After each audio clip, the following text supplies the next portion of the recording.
తండ్రిని ఏడిపించొద్దు. ఎవరైనా కేటీఆర్ అంటుండు తండ్రిని ఏడిపించొద్దు. ఎవరిని ఉద్దేశించి అంటున్నాడు? కవిత గురించి అంటున్నాడు. కవిత పార్టీ పెట్టాలనుకోవడం ఆమె వ్యక్తిగతం.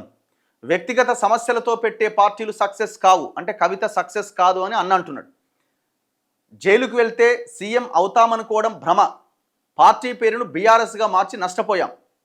జైలుకి వెళ్తే ముఖ్యమంత్రి అవుదామని కవిత అనుకుంటున్నది, అదంతా ఒక భ్రమ, ఆపమ్మని నీ డ్రామాలు అని సొంత అన్న కేటీఆర్ అంటున్నాడు. అయితే ఫస్ట్ కవిత గురించి మాట్లాడదాం. ఇప్పుడు తండ్రిని ఏడిపించొద్దు అనే లైన్ ఫస్ట్ టైం కేటీఆర్ నుంచి బీఆర్ఎస్ పార్టీ నుంచి వచ్చింది.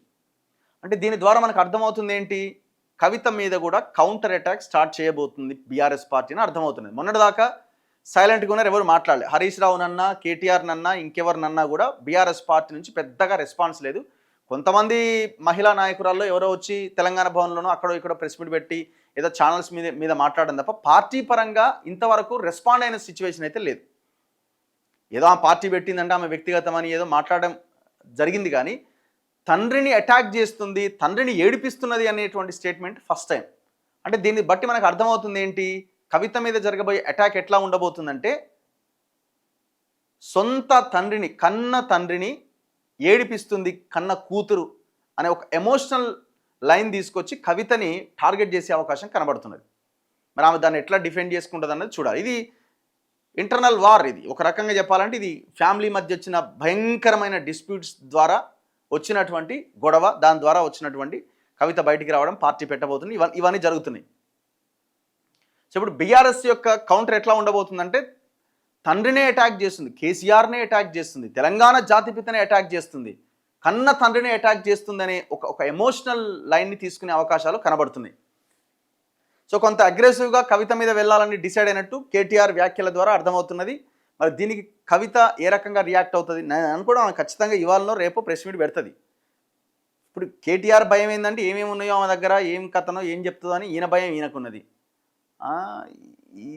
ఇది ఎక్కడ దాకా పోతుంది అని అంటే ఎలక్షన్స్కి వచ్చేసరికి మరింత ముదురుతుంది. ఇక వీళ్ళది మరింత ముదిరే అవకాశమే ఉంటుంది. పార్టీ పేరును బీఆర్ఎస్గా మార్చి నష్టపోయాం, మళ్ళీ టీఆర్ఎస్గా మార్చే అంశాన్ని పరిశీలిస్తాం. ఎట్లా అంటే నీ ఇష్టం. అది ఎలక్షన్ కమిషన్ ఏమైనా మీ జేబు సంస్థన మార్చి మళ్ళీ ఇటు పోయి అటు పోయడానికి అంత సినిమా లేదు. అంత ఈజీగా మార్చిన పేరు మళ్ళీ వెనక్కి వచ్చే అవకాశం లేదు. ఇమీడియట్గా అయ్యే అవకాశం అయితే లేదు, అవకాశాలు చాలా తక్కువ. ఇప్పుడు వద్దురనాయన మార్సకూరి అని మీ బీఆర్ఎస్ పార్టీ కార్యకర్తలు అంత మొత్తుకుంటే టీ తీసి బీ పెడితివి. ఇప్పుడు మళ్ళీ ఎందుకు మార్చిన అంశాన్ని పరిశీలిస్తాం. ఈ అంశం ఎప్పటి నుంచో వచ్చింది కదా. ఒకసారి చాట్ జీపీటీని అడుగుదాం, ఆగండి. బీఆర్ఎస్ పార్టీని టీఆర్ఎస్గా మార్చడం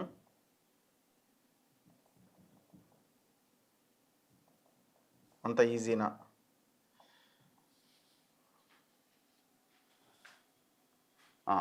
అంత ఈజీ కాదు అని చాట్ జీపీటీ చెప్తున్నది. భారత రాష్ట్ర సమితిని మళ్ళీ తెలంగాణ రాష్ట్ర సమితిగా మార్చాలంటే కొన్ని అధికారిక ప్రక్రియలు ఫాలో కావాలి. ముఖ్యమైన స్టెప్స్. పార్టీ అంతర్గత నిర్ణయం తీసుకోవాలి.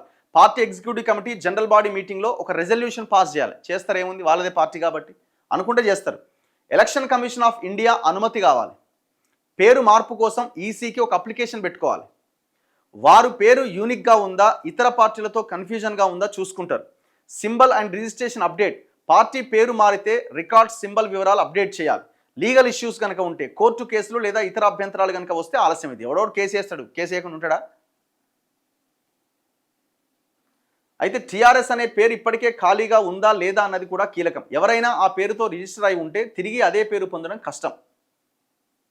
పేరు మార్చడం సాధ్యమే, కానీ ఒక్క రోజులో అయ్యే పని అయితే కాదు. సరైన ప్రాసెస్, ఈసీ అనుమతి కావాలి.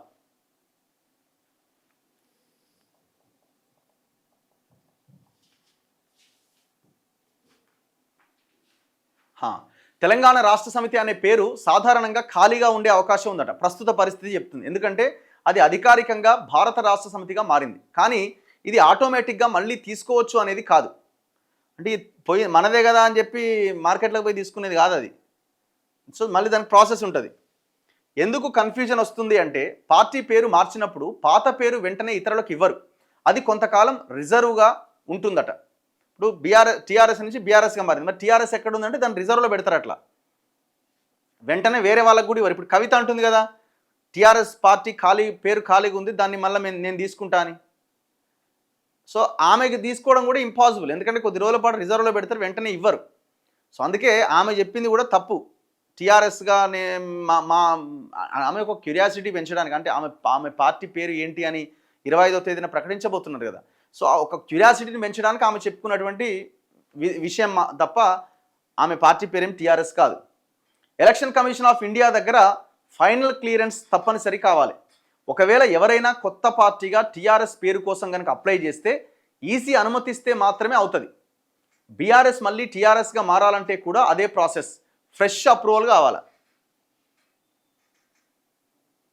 క్లియర్గా చెప్పాలంటే టీఆర్ఎస్ పేరు ఉండకపోవచ్చు, అంటే యాక్టివ్గా వాడట్లేదు, కానీ అది ఫ్రీగా వెంటనే దొరికేది కాదు. ఈసీ అనుమతి లేకుండా ఎవరు వాడలేరు. ప్రస్తుతం ఎవరైనా టీఆర్ఎస్ పేరుతో అప్లై చేశారా లేదా అనే లేటెస్ట్ స్టేటస్ కూడా చూసి చెప్తాను. చెప్పండి.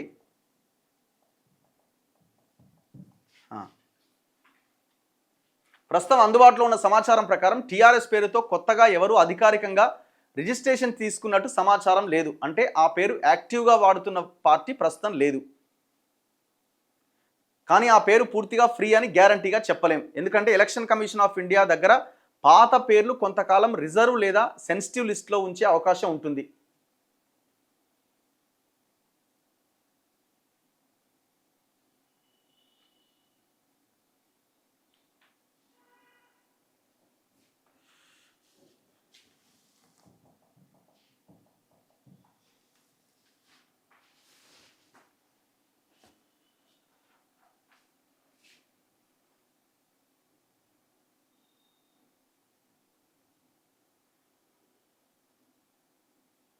రియలిస్టిక్ అంచనా ఏంటంటే ఇప్పుడు అయ్యే అవకాశం ఉందంటే లేదని చెప్తున్నది. నెక్స్ట్ ఎలక్షన్లకు ముందైనా అయ్యే అవకాశం ఉందా అంటే పరిస్థితుల మీద ఆధారపడి ఉంటుందని చెప్తున్నది. ఒకవేళ లాంగ్ టర్మ్లో ఎలక్షన్స్ తర్వాతనైనా ఎప్పుడైనా ఇంకా 4-5 ఏళ్ళకి అయ్యే అవకాశం ఉందంటే అవసరమైతే మార్చే అవకాశం ఉంటుంది. ఇదంతా ఇది అయ్యే పని కాదు, ఇది ఇప్పట్లో ఇది కాదు. మరి ఇప్పుడు కేటీఆర్ చెప్పే చేస్తున్నాయని కేసీఆర్ చెప్పే చేస్తుండా? ఇప్పుడు ఏంటంటే ఆ ఎమోషన్ని క్యారీ చేయాలి. ఇప్పుడు వీళ్ళకి అవకాశం లేకుండా పోయింది.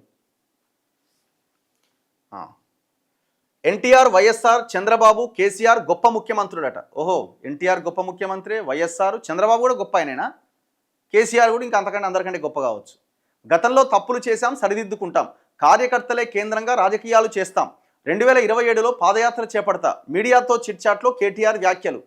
పాదయాత్ర కూడా చేస్తావా? వాము, పాదయాత్ర కూడా చేస్తారట.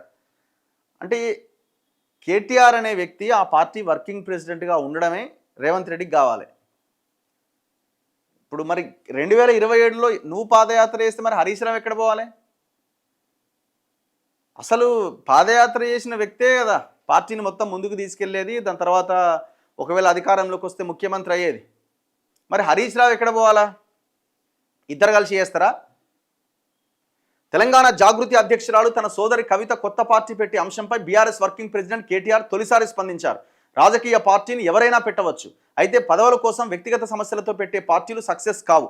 పిల్లలు తండ్రిని సంతోష పెట్టకపోయినా పర్వాలేదు, కానీ ఏడిపించవద్దని వ్యాఖ్యానించారు. ఆదివారం మంచిర్యాల జిల్లా బీఆర్ఎస్ కార్యకర్తల సమావేశానికి హాజరైన కేటీఆర్ మీడియాతో చిట్చాట్గా మాట్లాడారు. ఈ సందర్భంగా కవిత కొత్త పార్టీ పెడుతున్న అంశంపై స్పందిస్తూ అది ఆమె వ్యక్తిగతం, ప్రజాస్వామ్యంలో ఎన్ని పార్టీలైనా రావచ్చు, కానీ ప్రజలు ఓట్లు వెయ్యాలి కదా, వ్యక్తిగత బాధలు చూపిస్తే ప్రజలు నమ్మరు కదా, ఒకరిద్దరు వ్యక్తులు జైలుకు వెళ్ళొచ్చి ముఖ్యమంత్రులు అయినంత మాత్రాన మళ్ళీ అలా జరుగుతుందని అనుకోవడం పొరపాటు, జైలుకి వెళ్తే సీఎం అవుతామనుకోవడం భ్రమ. ముఖ్యమంత్రులుగా ఎన్టీఆర్, వైఎస్ఆర్, చంద్రబాబు, కేసీఆర్ రాష్ట్రాన్ని చరిత్రలో నిలిచిపోయారా పాలించారు. వారి స్ఫూర్తితో తాము ముందుకెళ్తాం. టీఆర్ఎస్ పేరును బీఆర్ఎస్గా మార్చిన తర్వాత పార్టీ రాజకీయంగా నష్టపోయింది. బీఆర్ఎస్ పేరును తిరిగి టీఆర్ఎస్గా మార్చాలంటూ ప్రజల నుంచి డిమాండ్ వస్తున్నది. ఈ విషయాన్ని కేసీఆర్ దృష్టికి తీసుకెళ్లాం. దీనిపై తుది నిర్ణయం కేసీఆర్దే. అయితే టీఆర్ఎస్ అనే పేరు ప్రస్తుతం ఖాళీగా ఉందని, ఎవరైనా దాన్ని పెట్టుకోవచ్చని కవిత ఇటీవల వ్యాఖ్యానించిన నేపథ్యంలో కేటీఆర్ వ్యాఖ్యలు ప్రాధాన్యం సంతరించుకున్నాయి. సో ఇట్లా ఆయన నిన్న ఏదో సమావేశంలో మాట్లాడుతూ వచ్చిండు. పాదయాత్ర అంటే పెద్దగా ఉంటుంది స్వామి, మొత్తం తిరగాలే, అంత ఈజీ కాదు. ఎందుకంటే మనమేమో 4-5 దాటంగానే ఎవరికి అందుబాటులో ఉండం కదా. కనీసం ఆయన హరీష్ రావు అన్న గ్రౌండ్లో ఉంటాడు, ఆయన కార్యకర్తలతో ఉంటాడు, పని చేస్తూ ఉంటాడు. సరే, వెనకాల ఏమైనా ఏందన్నది పక్కన పెట్టండి. మరి ఆయనంత హార్డ్ వర్క్ కూడా నీ దగ్గర లేదు. ఆయన హరీష్ రావు పనిచేసిన దాంట్లో 20-30% కూడా నువ్వు పని చేయలేవు. మరి పాదయాత్ర అంటే మనం మొత్తం నడవాల్సి వస్తుంది, వెహికల్లో కూడా అట్లా ఉండదు. మరి ఏం పాదయాత్ర చేస్తాడో చూడాలి. ఇక ముఖ్యమంత్రి అవుదాం అనుకుంటున్నాడు, వామ్మో, ఇంకా ఆశలు గొప్పగానే ఉంటాయి కానీ ప్రజలు దాన్ని యాక్సెప్ట్ చేయాలి కదా. బీఆర్ఎస్ పార్టీ కాంగ్రెస్ మీద ఇంత వ్యతిరేకత వచ్చిన తర్వాత కూడా అనుకున్నంత స్థాయిలో పుంజుకోకపోవడానికి కారణం ఏంటంటే ఆ పార్టీ విధానాలే, ఆ పార్టీ ఆలోచనే, దట్టు దాన్ని ఇంప్లిమెంట్ చేస్తున్న కేటీఆరే.